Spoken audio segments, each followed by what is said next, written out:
Yeah, it was on the on the Zoom interface that said it was down. So who knows? Okay, Oh, interesting. Okay. got it. All right. Are we good, Ron? We're recording? Oh.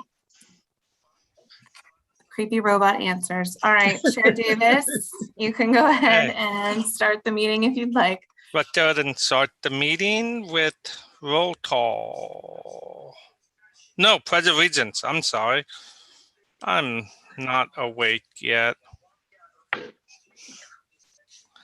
Yeah. But Right. can we get the Pledge of Allegiance, the flag up, and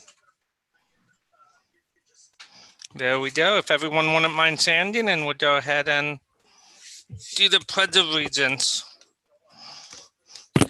I pledge allegiance to the flag Flag of the United States of America and to to the republic for which it stands, and for one nation under under God, indivisible indivisible, with liberty liberty and and justice for justice all. Justice for all. Okay, let's go and have a seat and do our roll call. Renee, are you able to Sure, call off who we have?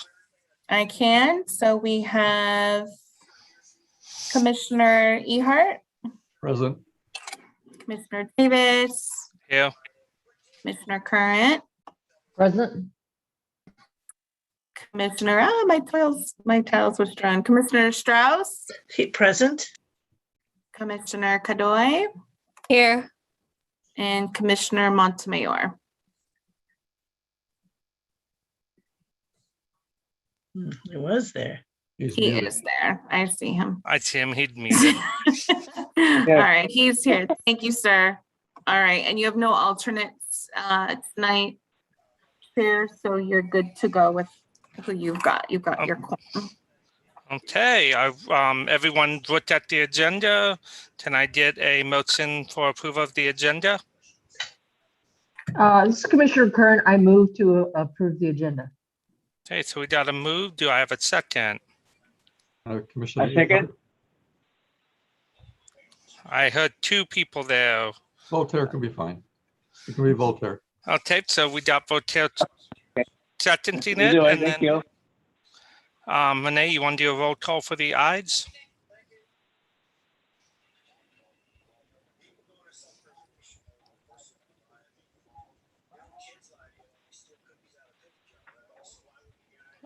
Everyone there? Oh, Renee, you're muted. Oh, it has been a long day. All right, we're voting on the motion to approve the agenda. Commissioner Montemayor? Yeah, I seconded, right? Yep, you got to vote for it, though. Aye or nay? Oh, yes, yes. Okay, Commissioner Ehart, Yes. Commissioner Davis, Aye. Commissioner Current, Aye. Commissioner Strauss, Aye. and Commissioner Cadoy. Yes. Okay. Okay, And let's move to the minutes. Hopefully you all had a chance to look at it. I know it was emailed out for a second time earlier today, so I'll go ahead and make the motion to approve minutes from last week. And do I have a second? I'll second it. This is Commissioner Kern. Okay, I have a second, and let's go to a roll call of the ayes. Okay, Commissioner Strauss, you do need to abstain since you weren't here last month. So just when I Yes. get to you can abstain. So Commissioner Montemayor, Aye. Commissioner Ehart, Aye. Commissioner Davis, Aye. Commissioner Current, Aye. and Commissioner Cadoy, Yes. and Commissioner Strauss. Aye. You just say I abstain. I was just gonna say I abstain. Okay. I abstain. Okay, Aye. thank you. Okay. Do thank we you. have anyone for public forum? Let me check. You do not have any public tonight. Okay, then I think we are on to the master plan review by staff.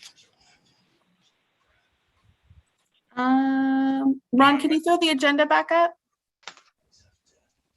Did I miss? Yeah, you're on the minutes, not on the agenda. You're on the wrong document, Ricky. Am I? Okay, sorry. That's okay.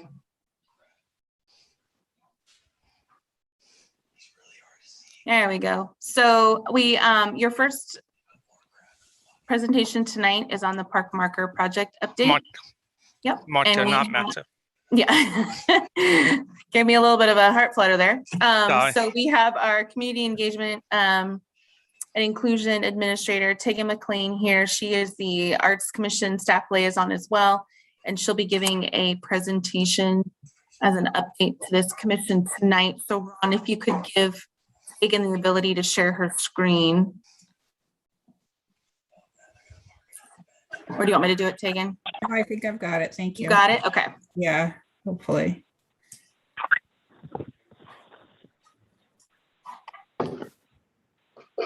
And hopefully you can see that.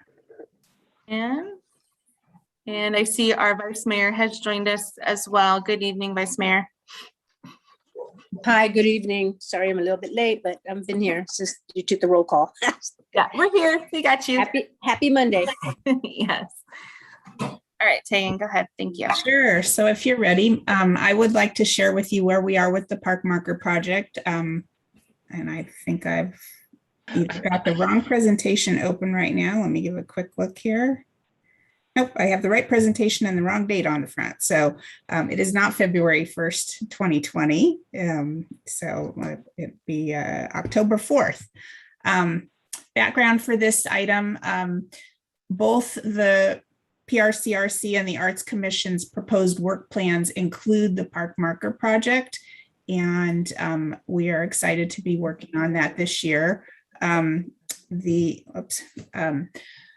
As you know, city parks many of them are named after residents who had significance to Milpitas. So the Park Marker Project is our opportunity to let the residents know about the history of the park and provide some insight about the people who the parks are named after.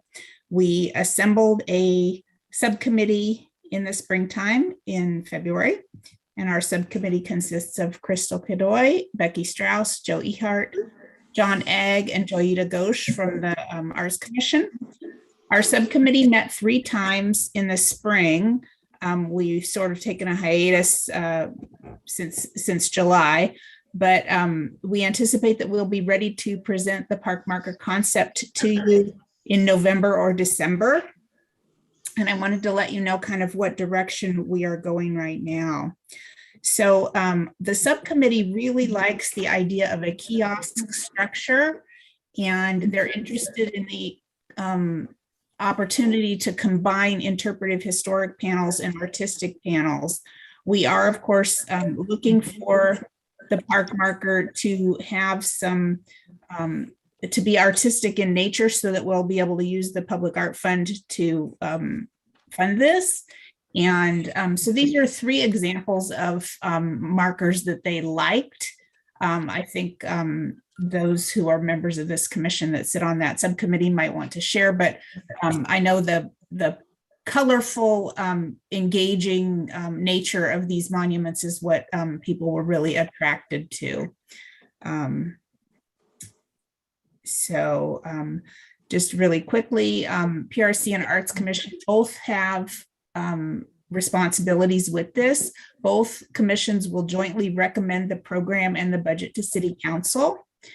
And we will be looking to you on PRCRC to approve the park priority and historical content for these pieces.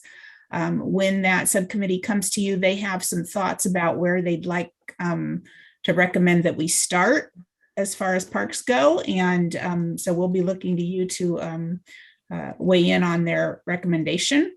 And they'll also bring you some ideas about historical content for these markers. Then the Arts Commission's primary role is going to be to approve a call for artists and establish an art selection committee. At the moment, it's looking like we might have 2 calls for artists, one for the structure itself and one for the images that go on the structure. And I think the subcommittee is really interested in making the opportunity for the images available to local artists, people who live in Milpitas, including perhaps student artists. A panel selection committee would be assigned for each park, and those would include representatives from each commission and probably neighbors in the park and anybody who has a shareholder interest. So for example, if a park is named after someone and that person's family members are still here in Milpitas, I think that they would be invited to participate. Our next steps, I'm hoping that we can have a special meeting with the Arts Commission and RCRC in November, and that we will be ready to make a proposal to City Council in December. December is a busy month, so I am fully aware that we might be pushing that to January. And then hopefully shortly after council approves the program, we would do a call for the structure artists if we decide to go with artists designing the structure, and a call for panel artists a few months later. Installation for this project could begin in May or June of next year. So thank you very much. That's the end of the presentation. I'll stop sharing now and answer any questions you might have. I have a question. It looks like I like the direction that the committee is going, first of all. But second of all, it looks like there's room to put a lot of information on the kiosk. And I'm wondering what other information might be on, or is the commission contemplating? So the subcommittee obviously has talked about historical information having to do with the namesake of the park, but there was also discussion about the fact that some of these parks have other historical significance besides just the name that they are that is given to the park. There has also been discussion of perhaps including flora and fauna of the area on the markers. The key is going to be having both interpretive material and artistic material. And so I'm imagining that we'll have a little bit more leeway on the artistic portion of that. Mm-hmm. Thank you. This is exciting. Glad we're making progress on this. Mm-hmm.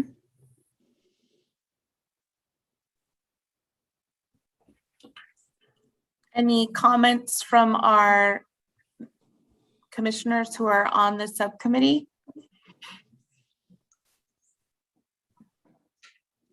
Joe, I know you're talking, but you're doing what I did earlier. You got to unmute.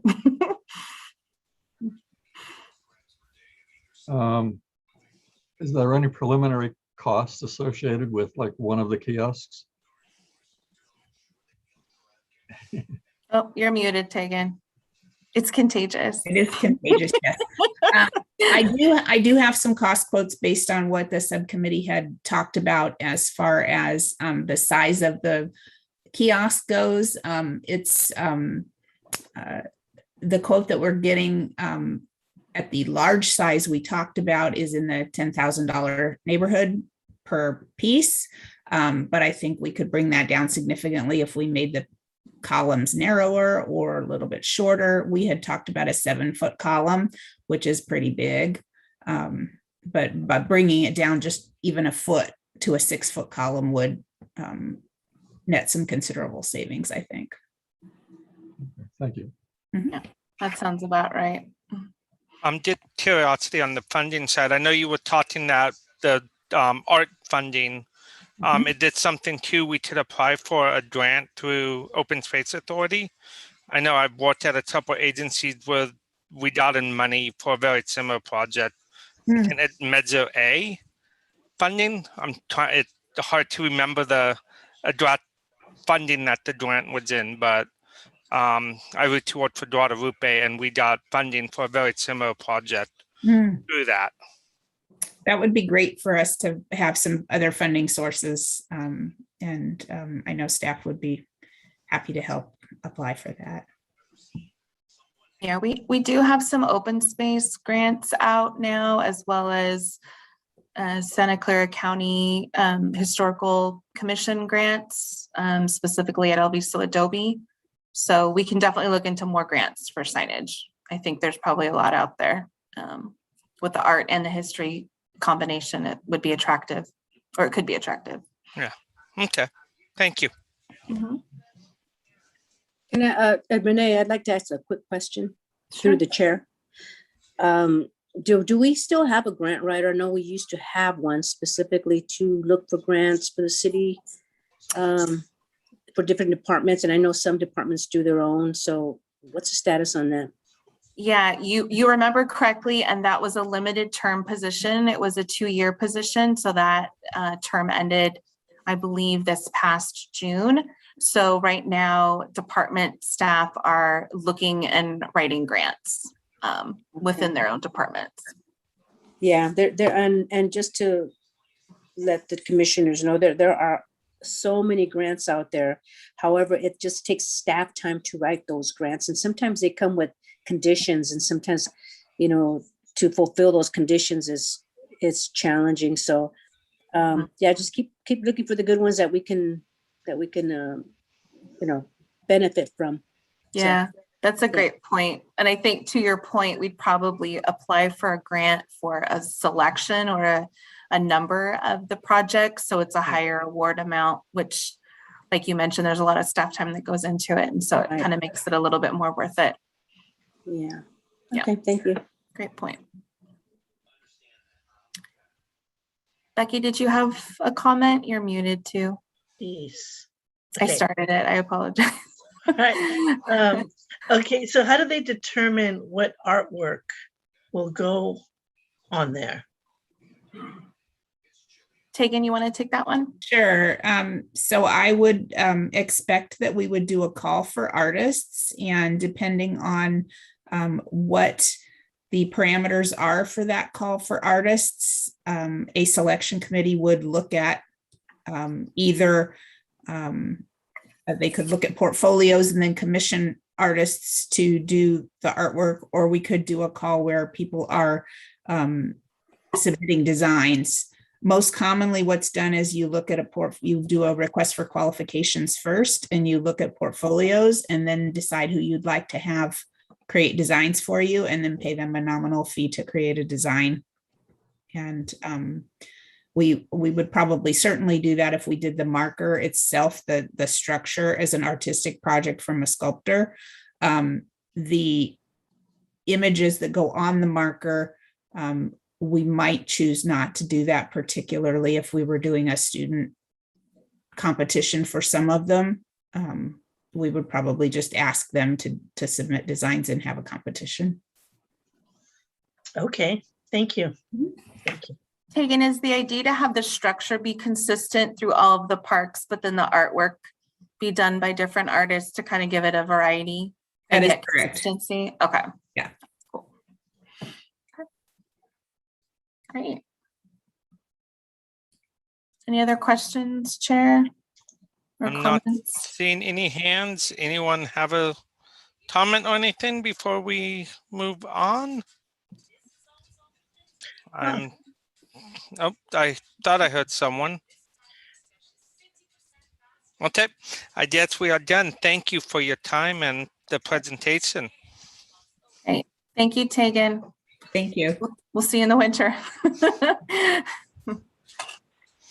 Okay, so are we, there's no action that needs to be taken. We received the presentation. So the next one is a presentation on, oh, sorry. You're good. Okay. So I get the next one is a presentation on the Sister City program. Renee, do we have a staff member who's doing the presentation? Yep. One of your co-staff liaison, Josh Clevenger, is going to give a presentation, and I am going to drive that for him. So give me 1 second.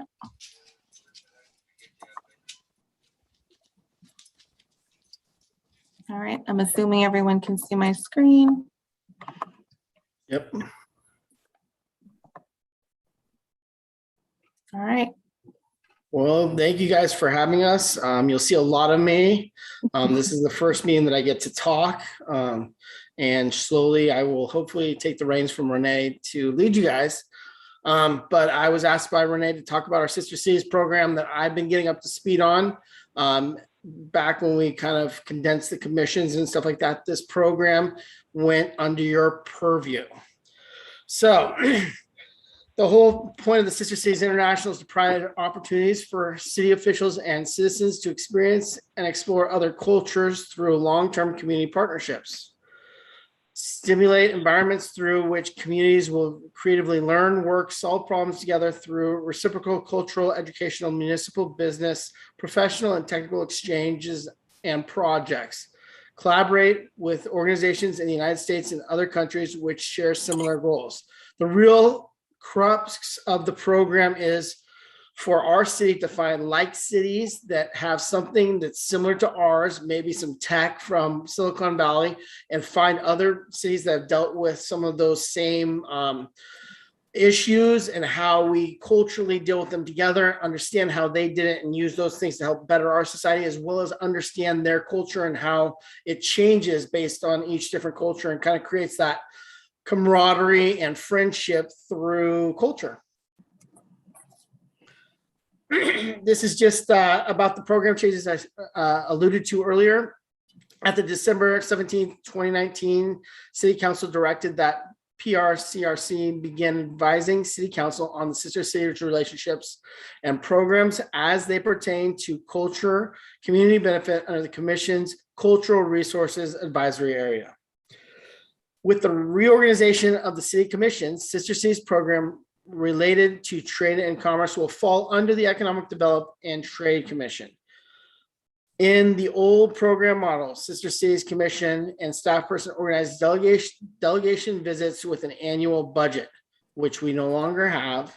So we kind of changed the driving force of this program into us really leading with someone else taking the reins of making the charge happen. So this new Sister Cities program, let's hit some of the key points. We want to maintain City Council's direct relationships. Dagupan is in the Philippines is the only one we currently have an MOU with, that we have an active relationship that we are there vested with. That being said, it has been numerous years since we've sent a delegation there. They have come here, but we have not sent out there in a number of years. So those are things to keep in mind, that it's supposed to be a back and forth. And some of those things we want to make sure that we're finding unique ways to continue to engage those communities. For new cities, we would like to start those with a friendship city designation. What a friendship city would be is that we would sit there and see kind of what the like things are, talk to the communities, see what kind of bonds are created in the business world, the nonprofit, schools, and the service club world to create a great relationship. We want to support the creation of citizen-run friendship associations for each city. We look at the residents. Some are resident-driven, school-driven, service club-driven, nonprofit-driven. All those different things can create a need for a good friendship city that the city would support and help maintain. Friendship associations would be informal and not managed by the city of Milpitas, but with the city to help promote a sister city relationship in the future. So, Sister Cities program, delegation visits. Delegation visits to a sister city would be handled by the Friendship Association. So the city is not going to take the lead role in the delegations anymore. We want them to be led by those community organizations. And then we would come in and help them find out how to do that and really be a resource for them. Delegation visit from a sister city to Milpitas would be handled by the Friendship Association with support from the city via presentations, governmental accommodations, and the like, and just basically helping them through that kind of process and how we can really make it our city shine for that friendship. Exceptions to the above are at the discretion of City Council, as always. Some of the status of it, updates. COVID-19 halted a lot of outreach to schools, service clubs, nonprofit, with international relationships, which was the start of the new began to work with the start of the new beginning to work on a new program model. So a lot of things changed with COVID-19. As COVID-19 has less restrictive mandates, we're seeing some of the movement in sister cities programs across the nation are starting to pick up again. They're starting to open those conversations. A lot of it is, virtual and using the technology to really create those friendships and regrow those strong bonds. And some things are still moving forward. Our current relationship with an MOU in place is Dagupan, Philippines. And we want to work with community groups and their relationships that are already, some already have them in place. And we want to find those and really work with those to create great relationships in our city. We want to look at the nonprofits, service clubs, and schools and see how we can use that to grow some of these friendships and maybe see a sister cities come out of it in the future. Our next steps. Our next step is to reach out to some of these community groups and identify some of these existing relationships. We want to create a website with a program and its supportive services. We want to promote this grassroots efforts for these friendship associations and have them have some resources on how they can really dig into this and create some good lasting memories and cultural exchanges. We want to continue to evaluate good and similar educational, cultural problem solving and exchanges between city groups and friendship cities. We really want to look at those similarities and find areas that we can find in town. And some of those connections are already there. We want to grow those connections to create other avenues for other like programs might be able to benefit from those relationships and those cultural exchanges. That was the end of my presentation. Is there any questions?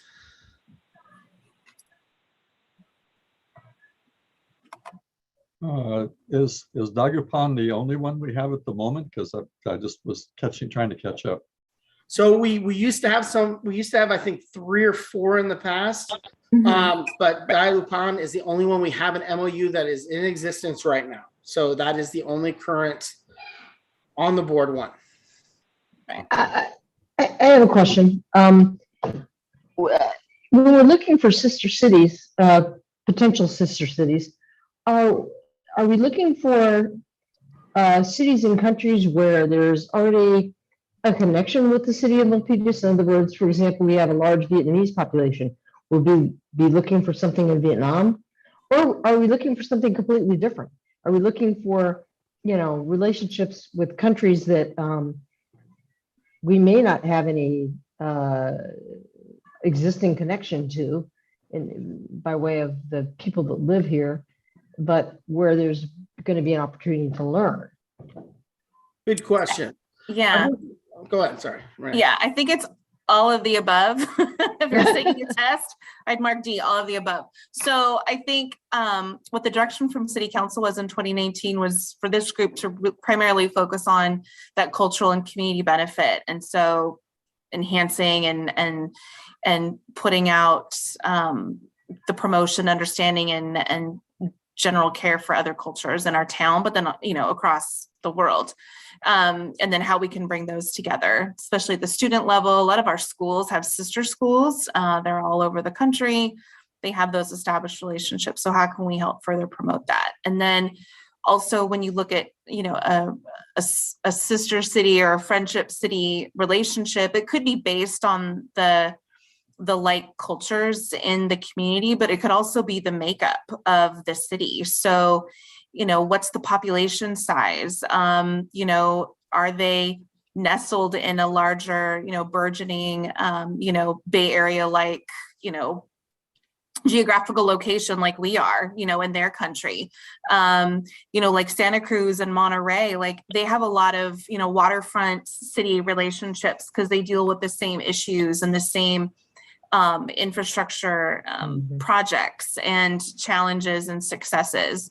So, or it could be just, there's a group that's really wants to go to Italy. And so they're like, let's start something up, or, maybe in Milpitas, we had a strong Portuguese and,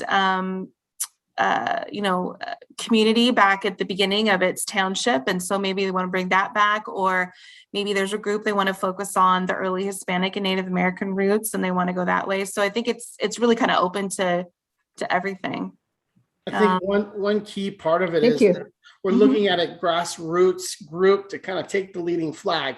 So you have to have some buy-in in your group. You have to have some connection already established that makes you want to develop that cultural exchange and develop those exchanges. And so we're going to be sitting there looking for those groups that are already trying to do that and helping them to promote that even further.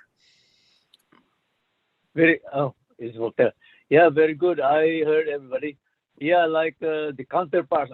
I'll mention the word counterparts. I know the Gupan very well, and somebody in the previous administration know the Gupan very well, and few others locally. That's all I can say. Yeah, it's very important for the communication. Thank you.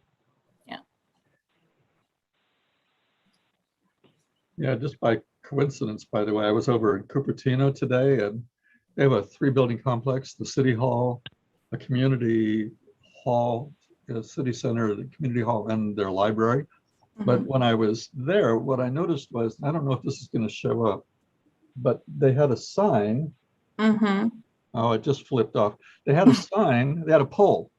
And on that pole was Sister Cities at the very top. And they had 4 markers in different directions to different sister cities that they had. One was in Japan, one was in Taiwan, one was in India, and one was in Italy. And the one that was in Italy that was kind of obvious was Cupertino, spelled with an O instead of a U.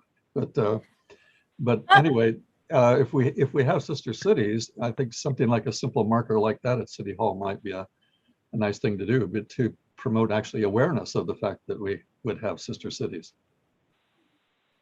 Yeah, on the second floor of City Hall, if you ever spend a lot of time up there, like staff and council do, there's artwork and pieces of artifacts or art or messages from the sister cities that we've had throughout the years. So that is in some of the little alcoves.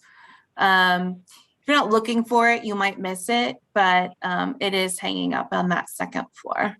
But good point. Yeah, if we have it, and I think that's one of the reasons, one of the next steps is the website too, so that we can put on there, we have a relationship, we have an MOU with Dagupan, and then hopefully, these are the other sister relationships that we're supporting through our schools and service clubs, because those relationships exist. So how can we help support and strengthen those? And that's really where we're going to start.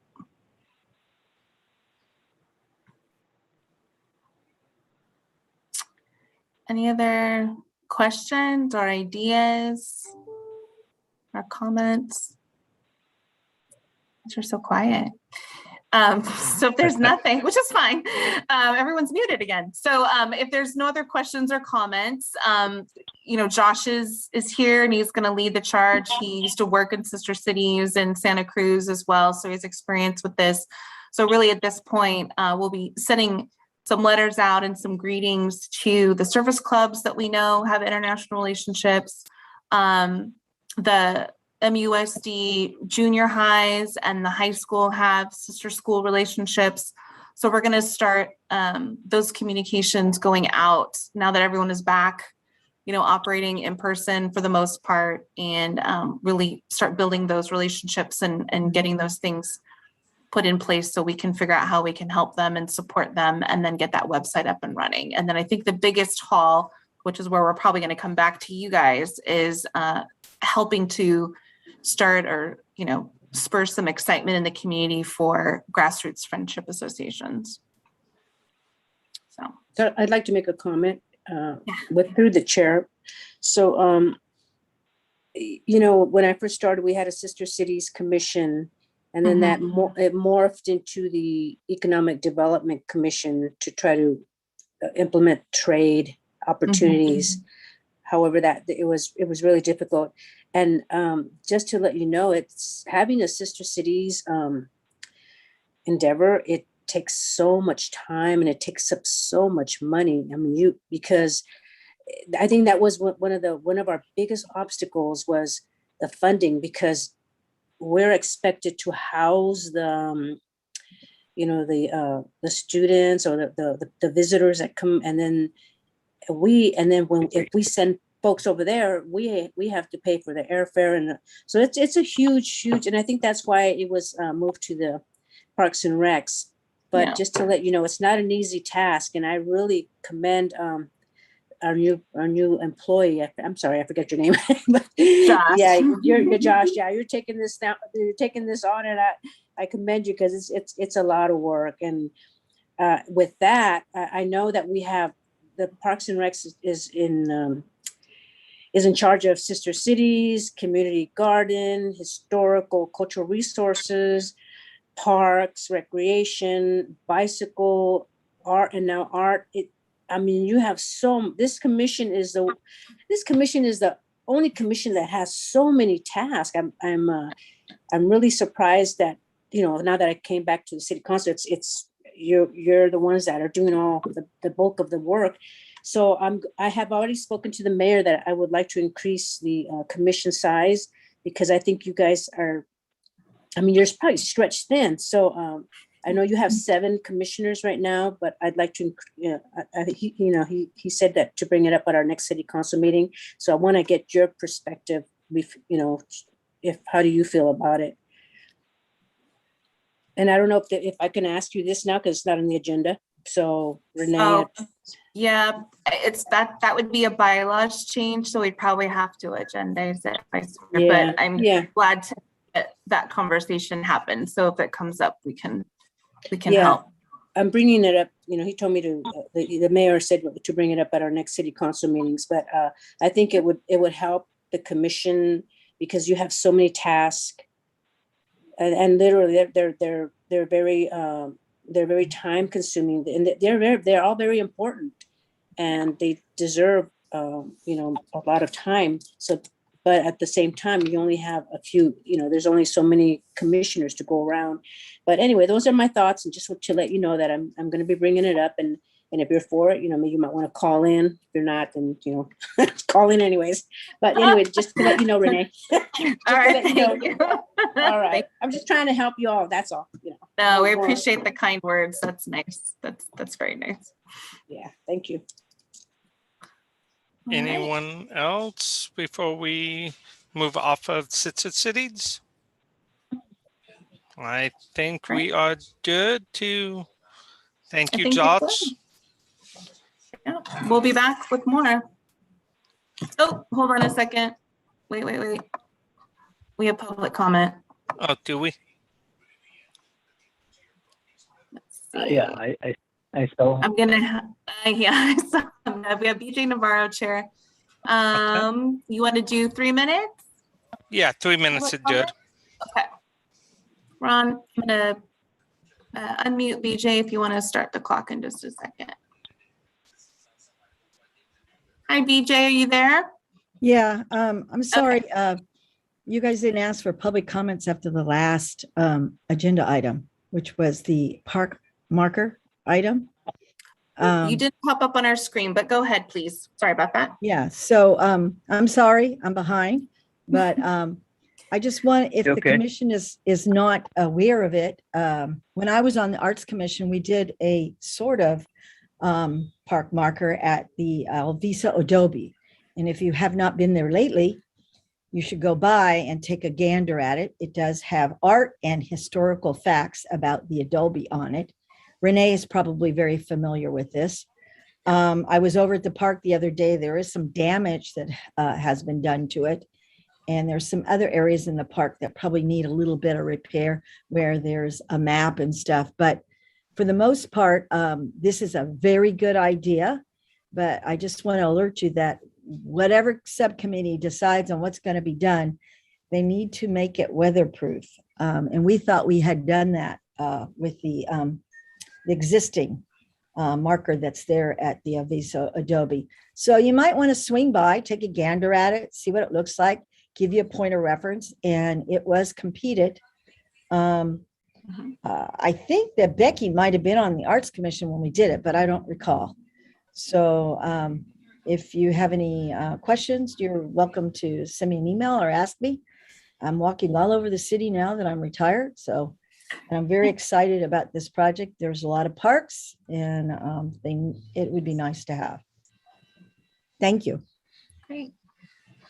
Thank you, BJ. Thank you. Renee, before we move on, any more public?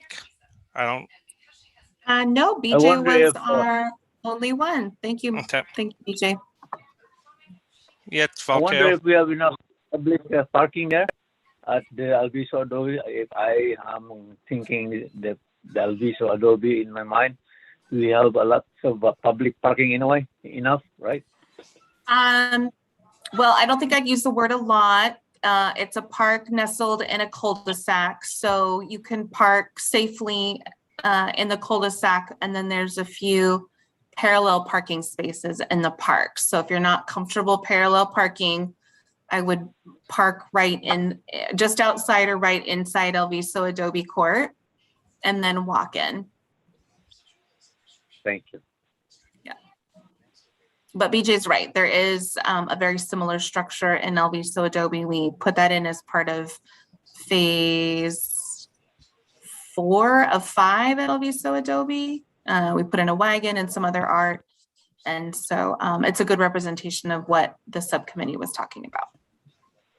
All right. And Barbara is right. There's a little bit of damage to that kiosk. It has each of the art or information screens has a clear plastic shield, and there's 1 or 2 of the shields that are actually gone. That'd be a minor thing to fix. And for Voltaire, it's 4 or 5, no more than 4 or 5 parking places inside the park. Most of it really has to be outside. And actually, with navigating inside, is the most difficult part is U-turning and turning around and coming back out, because it's very tight. Parking inside that park is tight. There really wasn't enough acreage to provide much parking inside the park. Yeah. Okay. Okay. So we are good with Sits at Cities, but go ahead and Renee, do you have any city staff report that you need to do? Just that the city is returning to in-person. More is coming back slowly, safely every day. So we do have some special events that are coming up that you might remember. So October 23rd, we have Pumpkins in the Park is returning. So that's 12 to 4 at Cardoza Park. So we should have a lot of fun out there, nice and spaced out. But it'll be back on the 23rd. And then Thursday, November 11th is Veterans Day. So we will have a Veterans Day ceremony in the Veterans Plaza as well. And then if you haven't heard about some of the Main Street revitalization efforts from our city council, we do have the upcoming event Holiday Magic on Main Street, which is 16 magical days on Main Street, where we have a synthetic ice rink, food trucks, restaurants, activities, music, movies, special Santa photos. There's a lot going on, so I had to look at the Rolodex of things in my brain. We also have Santa photos. And the food truck, the food trucks.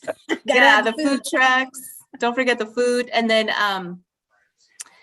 there will literally be magic. And then during the weekdays, we primarily have themed nights. So there's a little bit of something for everyone. So we have a karaoke night for those of you who would like to karaoke.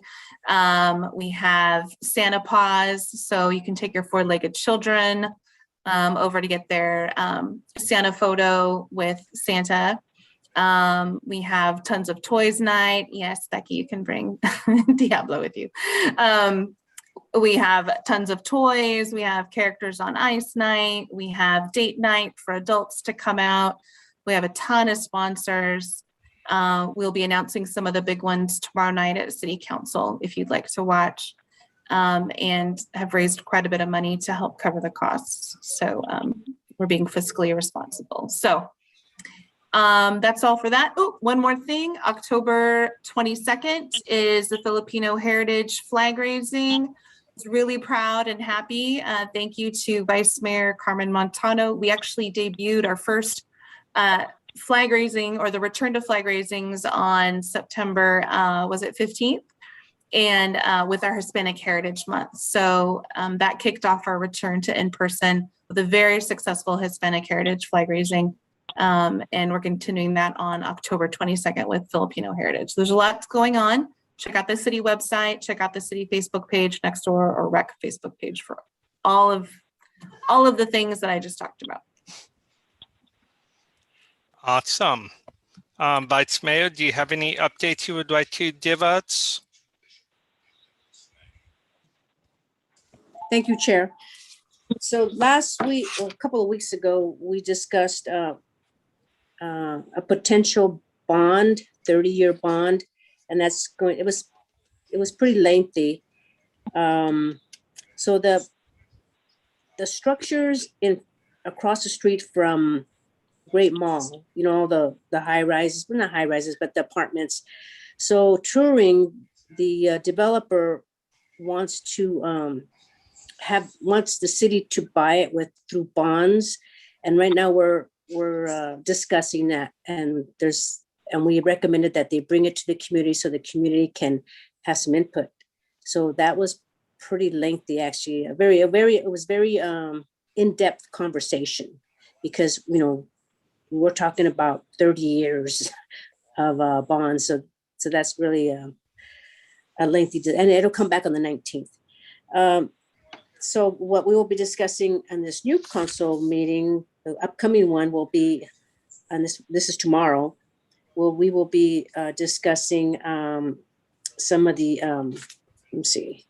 the funding agreements with the Santa Clara Valley Transportation, and we have a new innovative transit service model. It's called On Demand. Is it On Demand? Yes, On Demand. It's a shuttle service. So we will be discussing that. So you might be seeing a new shuttle around town. It all depends how we vote, if we want to pursue that. But you can look on the agenda for more information. And the reason why the shuttle service was brought to the forefront, that was about, I think it was last year, because Bart was going to be coming in. But now that Bart is here, we're thinking about using it. But again, we'll be voting on that tomorrow. I think that's exciting to have a shuttle type service in the city of Milpitas. People can get around. Okay, and that's it. Thank you so much, Chair. Thank you, Vice Mayor. I think that's it. Let me just pull up my agenda to make sure. So the other item is just talking about our next agenda items, the total report. So yeah, looks like we're pretty good. Let's go ahead and unless there's any other comments, adjourn the meeting. Right. Everyone have a good evening. Thanks, everybody, and good night. Good night. Hi, everybody. Have a good one.